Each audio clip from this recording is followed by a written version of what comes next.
today you're learning something. I didn't realise that the actual execution spot has been identified by the 1820 Society, and it's that spot just after the arches. The wee kind of, you can see it's quite distinctive, and if anyone would like to pay tribute when you go down there. For generations, Glasgow mothers put the fear of death into their children by saying, "You'll die facing the monument." Because this is where that spot there is where the public executions took place, and from there, the last sight that folk would see was Nelson's monument. And as the previous speaker said there, Glasgow Green has been the site of many historical situations, many historical demonstrations. From the days of actually James Purley Wilson's banner, Scotland's Free or a Desert, referred back several hundred years to a banner that the Covenanters carried. So that's part of a long tradition that went from there through to James Purley Wilson, to a later generation of radicals that dug up the bones of Hardie and Baird and buried them in Sighthill Cemetery. And I believe that there'll either be an online or an actual commemoration in September this year as well. So I'd like to pay tribute to all the generations of radicals that stood in this spot, from James Purley Wilson to the Black Lives Matter demo that took place here not that long ago. And I would like to put a wee mention to a good friend that I've never really knew personally, but a good Glasgow radical who died very recently, the famous anarchist Stuart Christie, died a couple of weeks ago. I say, anyone here would like to make a wee speech? You're very, very welcome. James Purley Wilson was a weaver. He was ages with burns, and so he had probably little, he would be largely self-educated. The only formal education he would get was whatever was available to a working class boy in 18th century Scotland. But after his trial, he made an impassioned speech of 250 words. I'm not going to read out the whole 250 words, don't worry, but I'll just read out a wee bit of it. The judge at the time warned all the press there, he interrupted the speech time and again, and he warned all the press there to be discreet, quote, discreet in what they reported. So what the Herald said afterwards was, he stammered out a few words in an incoherent manner. This is just 2 sentences of his speech. You may condemn me to immolation on the scaffold, but you cannot degrade me. If I have appeared as a pioneer in the van of freedom's battles, if I have attempted to free my country from political degradation, my conscience tells me that I have only done my duty. Your brief authority will soon cease, but the vindictive proceedings this day shall be recorded in history. And here we are, such as we are, not a big crowd really for considering how big the whole radical wars were, but that's what we have to put up with until this event is taught in schools. My name's Stephen Coyle. I'm a member of the 1820 Society and a member of the Scottish Labour History Society. To understand what motivated James Wilson and the Scottish Radicals to embark on the path they took, it is necessary to be aware of the prevailing economic and social conditions of the time. From the middle of the 18th century, immense changes were taking place in the commercial, industrial and agricultural organisation of Britain, which were to reduce millions of people to deeper misery than they had ever known. For several generations, the independence of the craftsman who toiled away in his own home was being slowly undermined. Capitalists who had amassed their wealth from trade were gaining control of the cottage industries. They bought up wool from the backs of the sheep or imported it in large quantities from overseas, distributed it to the carders and spinners, took them from the weavers to the dyers, from the dyers to the fullers, brought the finished goods to their central warehouses and sold it to their distant customers. They were often the owners of the stocking frames and looms, and the rent had to be paid even if there was no work to do. The industry thus became monopolised, wages became lower and lower.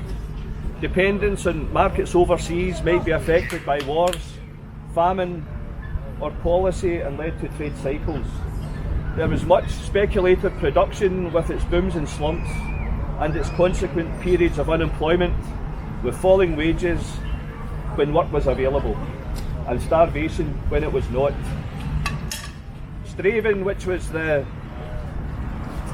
home of James Wilson in 1760, had still managed to escape the net of the capitalist, but its spinners and weavers could look forward to only a few more years of freedom. To meet the ever-increasing demand for manufacturers, particularly for the new cotton goods, production methods would have to be speeded up. Within a few years, a remarkable series of inventions revolutionised all industries.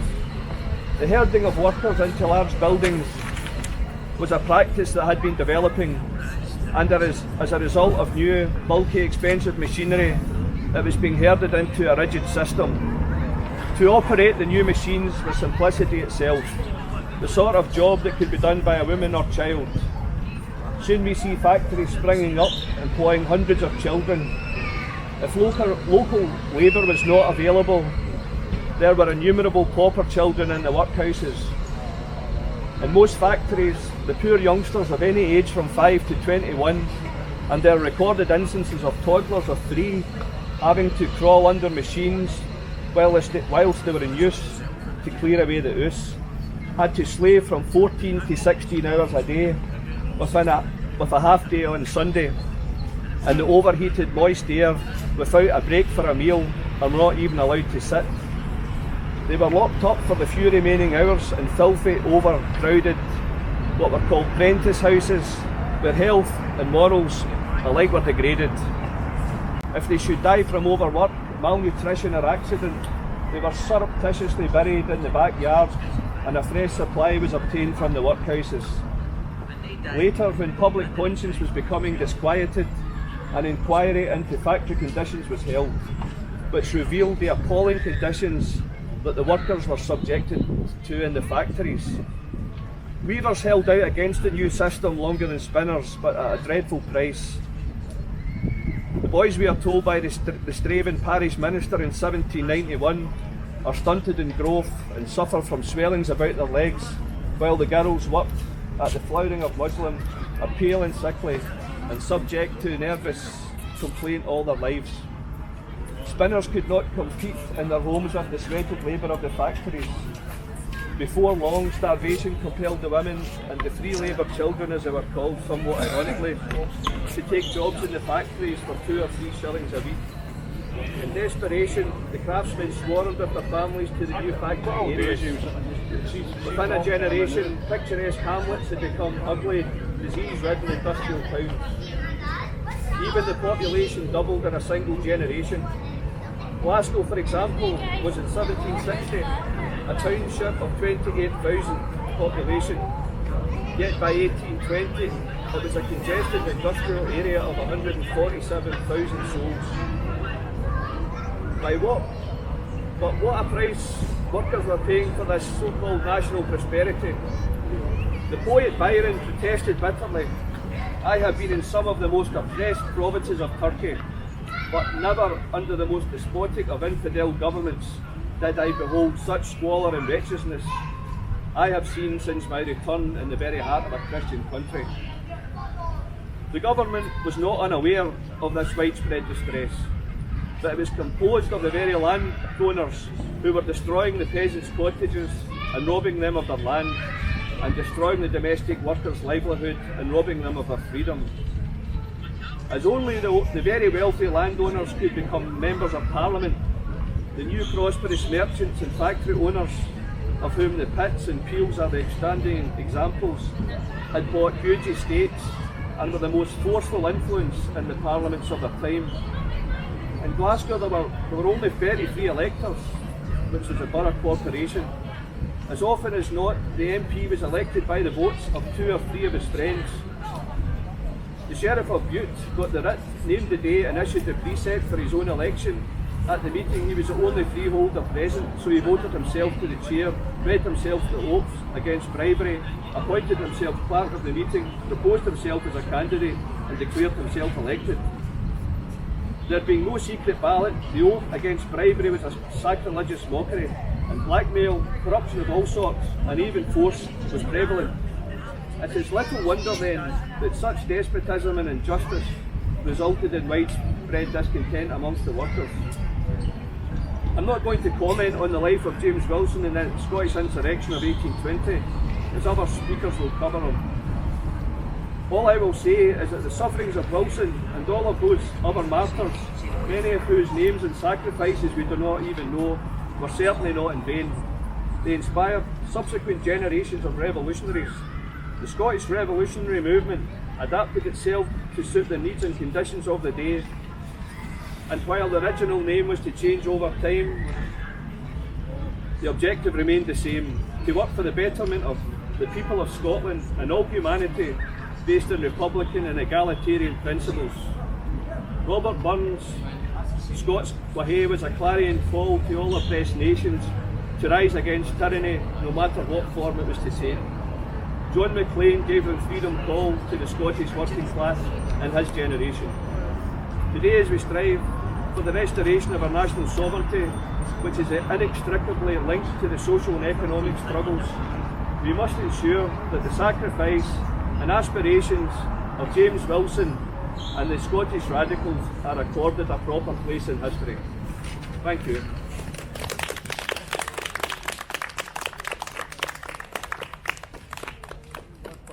I'd like to point out that the ones who were executed, the execution here at Wilson was so, the authorities were so worried because the crowd was almost in revolt. So they took the other men who were to be executed to Stirling, because they knew that if they'd continued those executions here, that the Glasgow people were going to rise up. And I also remember that there was hundreds of people who, although the leaders were executed, there were virtually hundreds deported to Australia in those hulks or sailing ships, and many of them died in the journey. I mean, even when I was young, you could go to Australia. It took you 2 months in the boat by ship, and it took months to get there. And fortunately, the people in Australia have now contacted us in the 1820 Society, the people who are left, and their fathers and mothers were sent there and deported for doing what? What did the radicals want? 3 things. They wanted the vote, the right to vote, because only the landowners voted. Robert Burns, who's just been mentioned, never had the vote. Genius that he was. He never had the vote because he only leased his farms. The landowners were the only people that had the vote. So they wanted the vote. They wanted the right to form unions. And the tall puddle martyrs in England, that's the only 2 things they wanted, was the vote and the right to form unions. They were sent also to Australia, but only for 7 years. The Scottish ones were sent for life. Why? Because the third thing they wanted was a Scottish Parliament, was a Scottish independence, was Scottish self-government. And that was why the state came down on them so hard, because of that third desire that they wanted, a provisional government for Scotland. We've got that now. We've got the provisional government. Some of us believe that we should now go ahead for independence. But the provisional government has been a great, at least one step in the right direction. And we should have an apology from the British state for the murder that they caused here 200 years ago. We should get an apology because they brought English law across the border, which was a total breach of the Treaty of Union. Treaty of Union stated that Scotland should have its own laws, and still has. But that was ignored totally. They knew, because there was no treason law in Scotland. You could actually question the king in Scotland. We took kings to court in Scotland. Alexander III was taken to court. Mary Queen of Scots' father was taken to court. Can you take the Queen to court today? Never. English law does not permit it. But Scottish law, so they had to transfer English law across here into that building, bring lawyers and judges, etc., and they condemned those men to death. That was totally against the Treaty of Union, which stated that both countries were to have their equal separate law systems. So let's face it, we demand in the 1820 Society we have asked, and in the League of Celtic Nations, which I'm also involved in, we've asked the British state to apologise for those grave errors in history. We've also asked them, the British Army organised the first concentration camps in the Boer War, not a long time ago. I've stood in South Africa in a concentration camp where 35,000 women and children were starved to death, basically, and for disease, etc., organised by the British state. It was the only way they could beat the Boers. Boer just means a farmer. It was a farmers' uprising. And the aggression of the British state, we've asked for those things to be apologised for. They have no intention of apologising. They think they were the master race and they deserve to rule the world. Well, Hitler tried that, and the British state tried it, and the world told them to go to hell. We have a United Nations, and Scotland has a seat in the United Nations waiting on us. And we should be there. There's countries far smaller, far poorer, and without the right. We have a right to a seat at the United Nations, and we demand it. And we demand that the British state apologise, and apologise for the murder that happened here 200 years ago for a man that only wanted to give you the vote, give you the right to form unions, and give you the right to have a self-governing country to be proud of. Thank you. I'm Gordon Bryce, I'm from Greenock, the 1820 Society. I'm intrigued with this, murdered by the state. That's absolutely correct. He wasn't murdered by the state. There's no less a guy than King William IV. In the 10th of August 1834, gave them an official royal pardon, saying that his brother, King George IV, killed them illegally. There's nothing, so he gave a pardon. And the 19 people who were deported to Australia, they got a free pardon to come back. So that's absolutely correct. Murdered by the state.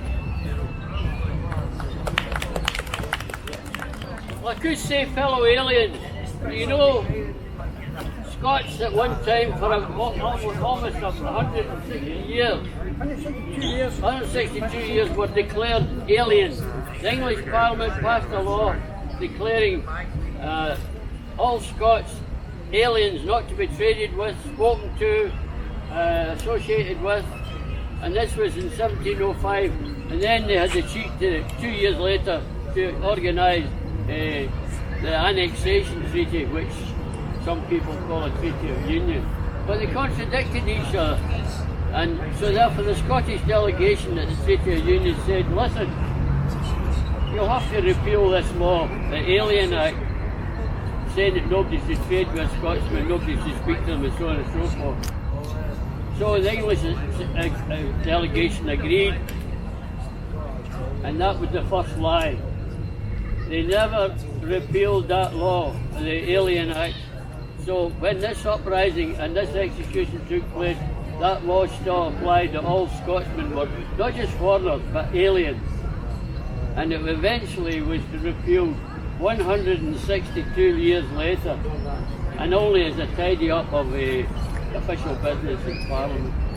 And absolute nonsense. So, fellow aliens, if you're Scottish, you know, as far as the British state's concerned, they still think you're an alien. And that's the treatment you'll get. We're second-class citizens in our own country. In Greenock, the radicals also were in prison there, and the people of the town stormed the prison and they let 6 political prisoners go, only the political prisoners, and only one was recaptured. So then the militia fired in the crowd, killing 9 people. 9 people were eventually killed and died from wounds, etc. So this was an attempt. In other words, this was the start of demand for democracy. Something that was still not got 100% either. So let's face it, we've got the right to form unions and the right to vote. My goodness, thanks for that. Wonderful. Now we want, or I certainly want, not just a parliament, a puppet parliament. I want one that is independent and a sovereign state. Scotland's the oldest nation in Europe, one of the oldest nations. That flag you see flying now from the courthouse there, the Scottish flag, is the oldest flag in Europe. Denmark say they're the oldest flag in Europe, and that's correct in the sense that because they are a sovereign state, that we are being kept as a suppressed, subordinate state, so therefore we don't count. So I want us to count. I want every man, woman and child, that little kid coming here on the bike, I want him to have decent rights in the future. I want him to live in a free and independent Scotland. Research on it, and I was assured by academics at university that this Alien Act was abolished. Once that was signed in 1707, that was actually abolished. That was assured by these people. I said to Trace, I thought, no, you're wrong. This is repealed. Hadn't repealed. Found out it wasn't repealed. 1867, 162 years after this had been done. And what this says, so what you're saying is absolutely correct. We have been betrayed by the British government. I'm not saying that, the English government actually. But this is what I can believe in. So we're told what they want to tell us. I'm just saying that the people told us, no, you're wrong, and it's absolutely right. This is something else. Okay. Echo what one of the 1820 Society said earlier, and to echo the spirit of what a lot of people are saying just now, and that is, we are not taught our history in Scotland. We're taught so very little of it. There are so few people who are aware of what happened in 1820, what happened with the radicals, what the radicals stood for, what they fought for. The only way that we can actually move forward with their ideas, with their ideals, Scotland as a nation itself, is we have to know about and to understand our own history and where it fits within the chain of history throughout the world. Would just ask everyone who's here just now to do anything that they can to encourage or to request that our Scottish history is taught within Scottish schools, because currently it really isn't. And if anything is taught, it's taught by enthusiasts. This needs to be fully part of the curriculum and the main part of the curriculum, and that's how we can move forward from where we are just now. And this few of us who are here just now will turn into thousands in the future. The other thing that I wanted to do was to underline something that you're probably all aware of already, and that is the attack on the powers of the Scottish Parliament. The fact that they are trying to attack the Scottish judiciary and Scots law. This is so important, and it actually beggars belief that an English government is trying to do this. But this is what's happening at the moment. If everyone could again please look into it and give the fight against this as much support as we possibly can. and for ourselves, for our future, for our children, and for the memory of all of the 1820 radicals and every radical that there's ever been in Scotland through history. Thanks very much.